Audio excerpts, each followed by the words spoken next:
Hey, A&Pers, this is Dr. Jones checking in. This is A&P 2 Lecture Test 3, Video 1. So we have our new note set for Test 3. We're covering Chapter 19, Chapter 20, and a little bit of Chapter 21, not a whole lot. And some semesters, and you'll have to check with me because some semesters Chapter 21 is included because we have time for it. And some semesters, Chapter 21 is extra credit because we don't have time for it. If it is extra credit, it will not be on the final. If it is not extra credit, it will be on the final. So your assignments, should you choose to accept them. And we did blue last time. Let's try red. Print your note set. Read the book, chapters 19, 20, 21, 1, and 21, 2, if we are including them. Excuse me. Pardon me. And then fill in the note set, chapter 19, 20, and 21, if it's being included. Watch these video lectures. Make sure you're also studying for lab. Now, this lab 2 material is the heart and blood vessels, which is the same as the lecture test material. So this lab and lecture material go together quite nicely. And I recommend that you watch the lab videos for blood as you watch these blood videos for lecture. And I recommend that you watch the heart lab videos before you watch the heart lecture videos, because most semesters we have covered the heart in lab for a day or two before we get to the lecture. So I tend to assume that you mostly know what I'm talking about during the heart lecture, and that heart material is on both lecture and lab. Same with quite a bit of the blood material and a little bit of the blood vessels. So you know. Do your extra credits if you have time, and if you still have time, there's some great stuff on the interactive physiology and the cardiovascular system if you have the mastering. So there's that. Okay, let's talk about chapter 19, blood. So this is page 2 of the note set, chapter 19. Blood is composed of plasma and formed elements. Okay, so the functions of blood: to transport dissolved substances. These will be nutrients and wastes and gases and such. We'll talk about that. Regulate pH and ions, and part of it, how it regulates, is just by distributing them throughout. If you've got an excess of one in one area of the body, it gets picked up by the bloodstream and moved around and equalized. So, restrict fluid losses at injury sites. We'll talk about that. Defend against toxins and pathogens. That'll largely be your white blood cells. Immunity is something that we're only sort of talking about, but the part we do talk about, we'll talk about white blood cells. And to stabilize body temperature, and again, it's how you distribute the blood through the body that does this. So there are whole blood is the plasma plus the formed elements. So whole blood is the way it comes out of your artery or vein. Plasma, which is roughly 55% of the whole blood, is the liquid portion. So plasma is the liquid part. In the plasma, you have plasma proteins, which include albumins. Albumins are plasma transport proteins. Plasma proteins are made in the liver, you should know. Globulins, and there are a couple of different globulins, specifically transport globulins, which we mentioned, and immunoglobulins, which we have not talked about yet. And then we have fibrinogen, which is a soluble protein, and it turns into the insoluble fibrin. Because remember, if you have an O-gen, take the O-gen off, and what you're left with is generally what it turns into. So fibrinogen turns into fibrin.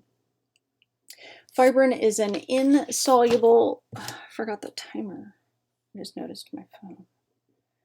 I think I'm going to set a 15-minute timer this time instead of a 20-minute timer, in the hopes that they will take less than 2.5 hours to load to YouTube. So, and yes, I do have the fastest internet you can get in Rockport. So,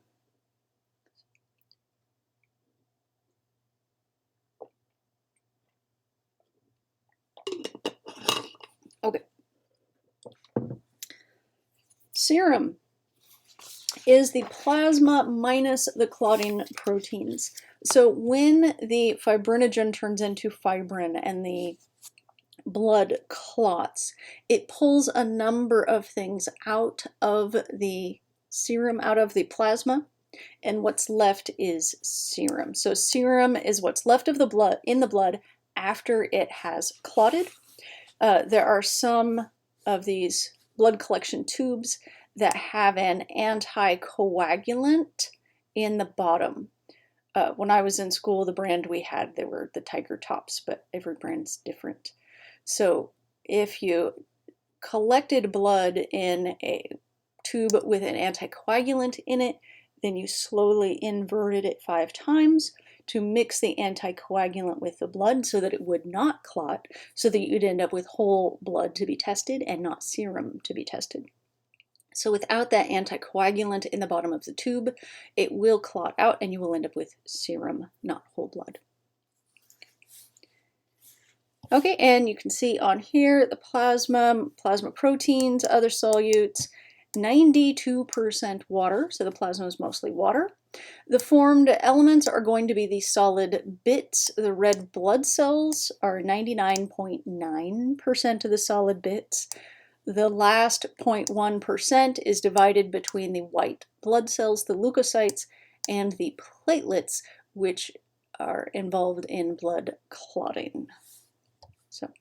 So the blood is, since it's roughly half formed elements, and the formed elements are 99.9% red blood cells, the red blood cells are what give the blood its red color, and they are more or less half of the content of the blood, depending. Everybody's a little different. Okay.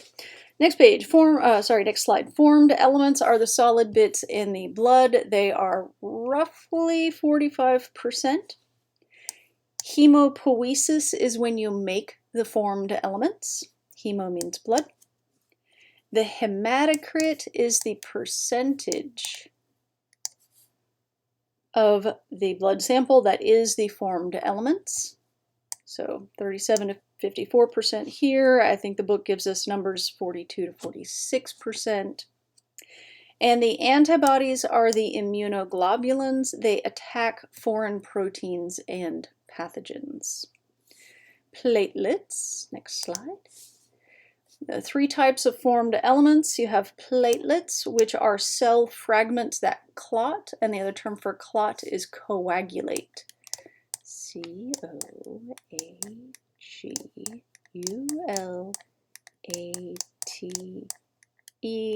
As always, my apologies for the handwriting, and handwriting with a mouse is even worse, so my apologies. The leukocytes are the white blood cells, often called WBCs. White blood cells as a group, we're going to learn the names of the white blood cells here in a minute, here in a little bit. And then, of course, the red blood cells, RBCs, are erythrocytes. And the function of, and these are roughly half the blood-ish, depending. And the erythrocytes function to carry blood gases, oxygen and carbon dioxide. The white blood cells mostly function in immunity, and the platelets mostly function in blood clotting, coagulation, also called hemostasis, which I know is on the list spelled out on your note set for you somewhere. So that gets us to page 3. And we have 10 minutes left on the timer. Still moving.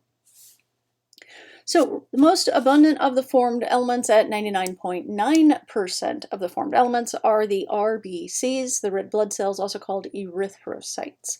The red blood cell comes from hemoglobin. And there where it says notes, the abundance of red blood cells, the hematocrit. Notes on the hematocrit, it is, as we said on the previous page, the percentage of the blood sample that is formed elements. The red blood cell count is different from the hematocrit. The hematocrit is a percentage that is red blood cells, and the red blood cell count is a count. It is the number of red blood cells per microliter, and micro is this mu thing. Micro. So this is a micrometer and a microliter. So that's what that means. And the unusual shape of a red blood cell has a increased surface to volume ratio, has stacks called rouleaux, which I'm told are plural. If you ditch that last X, it's the singular, which apparently is pronounced rouleau. I think I can erase that now. There we go. Sort of okay with red, but red's not my favorite. I don't think either of the blues quite matches this aqua though. Okay, so the stacks, one stack is a rouleau without an X, two stacks are rouleau with an X, which is clearly, obviously French, because there's about 20 more vowels than there need to be. I shouldn't say that. That's wrong. Okay, so the unusual shape is called a biconcave disc. Surface to volume ratio, first bullet, stacks called rouleau, second bullet. Third bullet's the discs bend and flex in the capillaries. And I have down here in my bag, which I had moved off the desk because I didn't need it, some of my kids' clay that I stole years ago and have been carrying back and forth to school with me every day since. So here is roughly a red blood cell. I'll make you a better one here in a second. But let's say, what if this red blood cell were a sphere? So we have the same volume. Too dark. My desk is a roll top desk, so if I get too close to the computer, I lose my light source. I get in the dark. Okay, so in the sphere, you have this volume of clay, but not a whole lot of surface area. So if you smush it in the middle, and smushed in is the what the technical term for concave means. Concave is smushed in the middle. So this is a biconcave disc because it's smushed in on both sides. You may recall when we talked about glasses, we talked about concave versus convex. Convex sticks out and concave sticks in. So here's your biconcave disc, more or less. Again, not an artist, not a sculptor, not a visual artist anyway. Okay, biconcave disc, we have the same volume that we had with a sphere, but we have way more surface area. Plus with the sphere, in the center of the sphere, if you had oxygen or carbon dioxide, how far was it from the surface if you want to diffuse it in or out? Diffuse it out, or it would take a long time to get there and it would take a long time to get out. With this flattened biconcave disc thing, you have much more surface area for the same volume, plus you are not nearly as far away from a surface at any time. So, and of course you can stack these little discs just like poker chips, unlike spheres. I mean, try to stack oranges, it's not going to work. And the other neat thing about these little red blood cells, the little biconcave discs, is that they can fold. So you can see in this picture that they're roughly 8 micrometers across. Some of your smallest capillaries, the capillaries of the smallest blood vessels, are actually closer to 4 micrometers across. So these little things can actually fold in half and get through capillaries that are about half their width. So the little spheres can't fold. So that's why we have biconcave disc red blood cells, because I may have told you this before, but there is very little that makes me happier than explaining college level concepts with my kids' toys. So, although they have much bigger toys now, so bigger kids.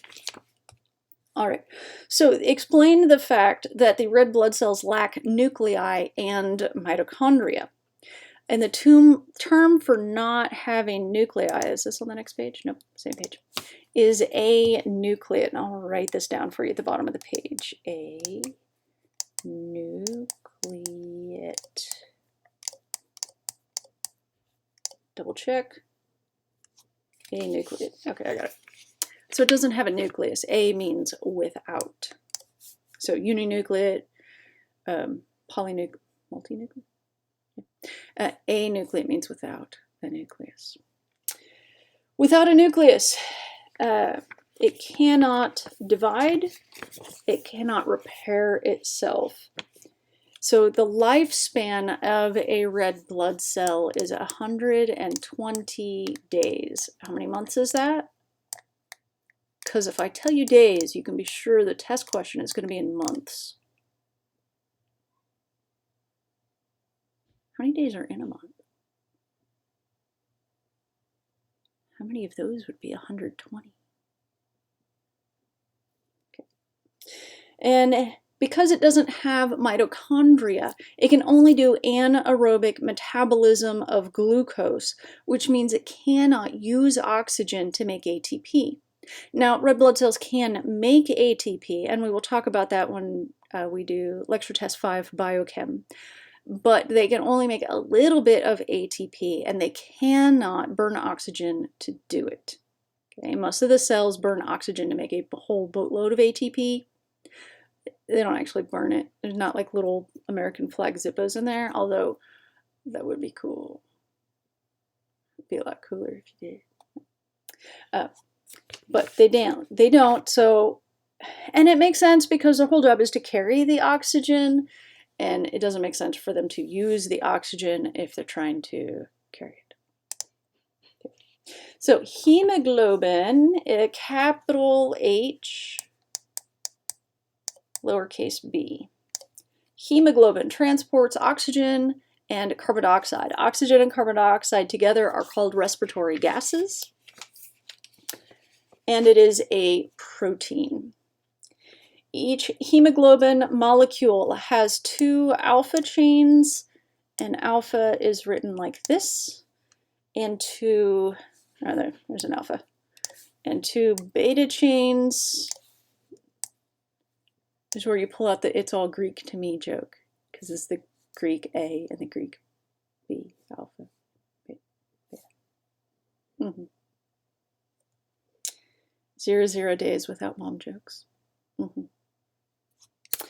And each hemoglobin chain contains a single molecule of heme. So we had 2 alpha and 2 beta, and each of those has a heme, so that makes 4 heme per hemoglobin. Each heme holds a single central iron. Iron is Fe2+, so that can be Fe2+ or Fe++, same thing. And the root here is ferrous. Anything that is ferrous or ferric, the FeRR indicates iron.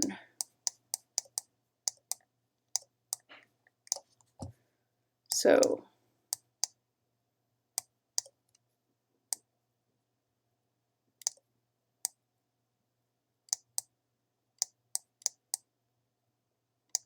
Iron Man. 0 minutes without mom jokes. Okay, moving on. And each iron holds a single oxygen molecule. And when I say oxygen molecule, I mean O2. And those are two oxygens that have a double covalent bond. So they are stuck to each other. Of the bonds we discussed when we did the chemistry in ANP1, the covalent bond is the strongest. Oh, time. Okay, we're finishing this page. Are we at the top? No, we're near the bottom of the page. Okay, we're going to finish this page for this video. So if there were like one oxygen by itself, dot, dot, dot, dot, dot, dot, nucleus, too small, didn't show. That would be an oxygen atom, and it would be just an O. The two oxygens together are an oxygen molecule. You just can't abbreviate it mole because mole means something else. Mole is a number. Okay, so the O2, two oxygen atoms covalently bound together make one oxygen molecule. So when we're talking about each heme has an iron and each iron binds an oxygen, we're talking about one O2. And there are 4 heme per hemoglobin and 1 oxygen per heme, so there are 4 oxygen per hemoglobin. Okay, so let's do that paragraph again because I've lost place. Each hemoglobin molecule has 2 alpha chains and 2 beta chains. Each hemoglobin chain contains a single heme. Each heme holds a single iron. Each iron holds a single oxygen molecule, which is O subscript 2. And that forms, here we are, an oxyhemoglobin. So a hemoglobin with an oxygen is an oxyhemoglobin, which is HBO subscript 2, hemoglobin oxygen molecule. The iron-oxygen interaction is very weak and completely reversible. It just pops on, pops off, pops on, pops off, like weak Legos. Deoxyhemoglobin, well, D means without, oxy means oxygen, and hemoglobin's hemoglobin. So deoxyhemoglobin is hemoglobin without any oxygen. And then fetal hemoglobin, very important, binds oxygen more easily than adult hemoglobin. So when you're pregnant, the baby is just sucking the oxygen literally out of your bloodstream across the placenta. Now, the blood cells do not cross the placenta unless the placenta is broken and there is bleeding. But under normal circumstances, the membrane of the placenta separates mama's blood cells and baby's blood cells. The oxygen and carbon dioxide and lots of other things cross the placental membrane from mama's bloodstream to baby's and back. And since fetal hemoglobin has a higher affinity for oxygen than adult hemoglobin, mama's oxygen just literally diffuses across the membrane because they need it more. So that's how that works. And let's check the next slide. Yes, we are starting there for the next video. So thank you as always for joining in. This has been a video lecture for AMP2 lecture test 3 video 1. And we are making these videos shorter in the hopes that they load to YouTube faster. So thank you again as always for joining in. The education must go on. Dr. J out. Oh wait, okay, now I did a sample video and it did actually record the second one. The first one it didn't, so I just did like a quick, but I think if I push the buttons in order, Command and then Control and then Escape, I was trying to push them like all at the same time and I think that just doesn't work. So Command, Control. Thanks again, guys.